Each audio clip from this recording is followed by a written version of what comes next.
Hi everyone, it's Gerry Dulac along with Ray Fittipaldo following the Steelers' exciting 18-16 victory against the Baltimore Ravens here at Acrisure Stadium. Our Steeler report brought to you by Savinas, Kane & Gallucci, Mesothelioma and Asbestos Lawyers. With 85 years of experience, call them for a free consultation. Ray, there's so many facets to this game, so many big plays.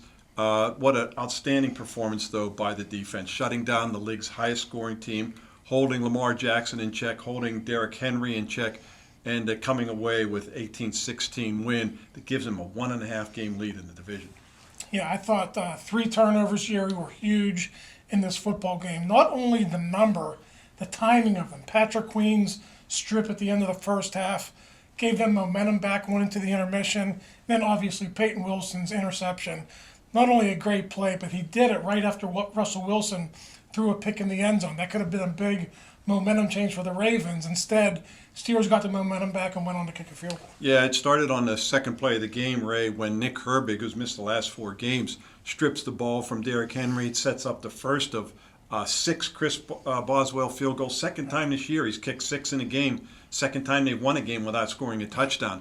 And then the big play by Payton Wilson. That comes 3 plays after, Russell Wilson tries to alley-oop the ball to Darnell Washington in the end zone. Another failed opportunity in the red zone. They failed twice from the 14 and twice from inside the 10. So they had their chances to put touchdowns on the board. They have been doing that lately, but they didn't.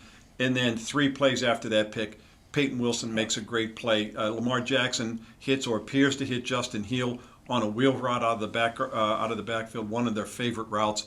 And pretty much in motion while Justice Hill is catching the ball, Payton Wilson takes it away from him. Patrick Queen said after the game, he said, that's an all-pro play. It's not normal what he did. And Landon Roberts said after the game he wants to go watch film right now so he can rewatch that play. I mean, it was one of the best defensive plays I've seen a linebacker make in coverage in a long, long time, Gerry. And, Payton Wilson's a guy, he's a rookie. He's settled in as their dime linebacker. Mike Tomlin trusts him. At the beginning of the week, Mike Tomlin told him, anytime Justice Hill was targeted, I want you to be there to make the play. And boy, did he make the play on Sunday. Yeah, he's their 3rd-round pick, Ray. We thought all along on draft day that he had a chance not only to be the steal of the Steelers draft, maybe the steal of the NFL draft, getting a guy who runs a sub-4.5 who has his kind of size.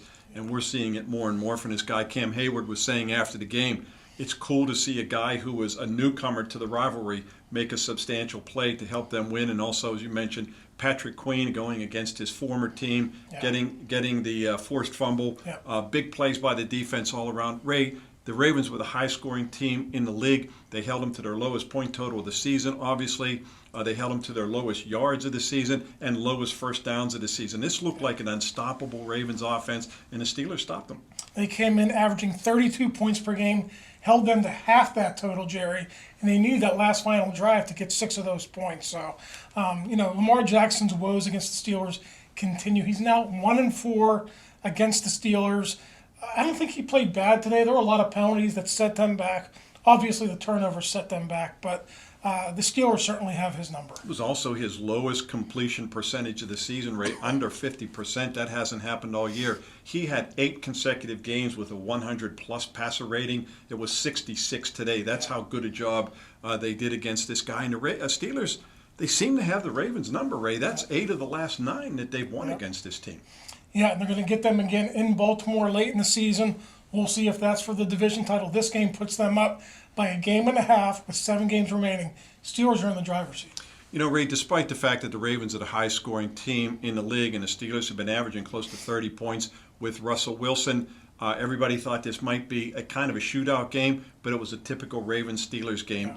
It's the 7th game in a row where no team scored more than 20 points. It was just what we have seen for many, many years from these types of games with these teams. Shame on us for expecting anything different. You thought this Ravens offense coming in, and with the Steelers actually playing better on offense, you think maybe this would be a different type of a matchup. Just going back to the Steelers offense, Gerry, for a little bit, played to their identity. They didn't give up on the run today. They ended up finishing with 122. The run efficiency wasn't great, but they stuck with it. 0 for 2 in the red zone. They were actually really good last week in Washington, 3 for 4 down there. You got to think, in big games like this, you're not going to be able to get away with kicking 6 field goals, they're going to have to find ways to get into the end zone. You know, Ray, we'd be remiss, too, if we didn't talk about that stop 2-point conversion. Lamar Jackson tries to run it to the left sideline. Joey Porter, who was flexing his leg before the play, when they were in the huddle, he had a shin problem or something.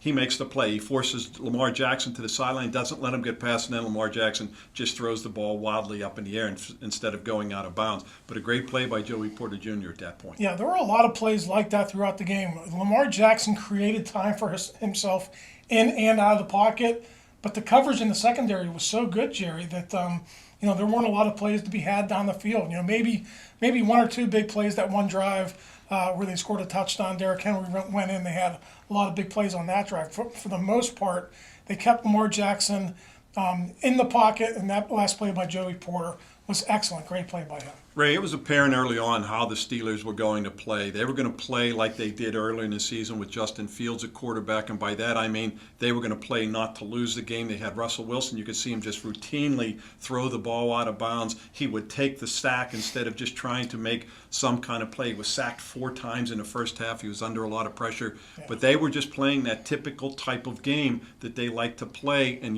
that's how you knew it was going to be low scoring.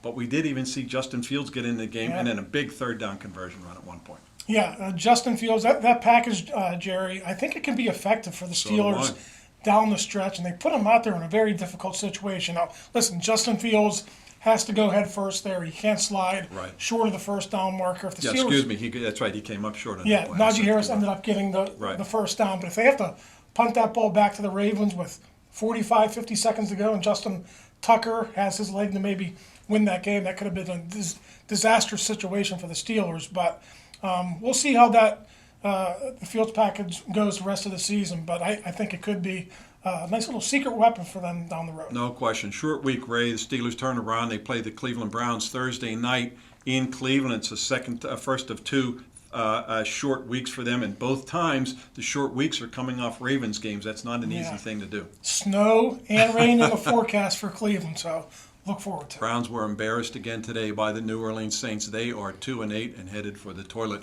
We will recap that game Thursday night from Cleveland. For Ray Fittipaldo, I'm Gerry Dulac. You're watching Post-Gazette.com.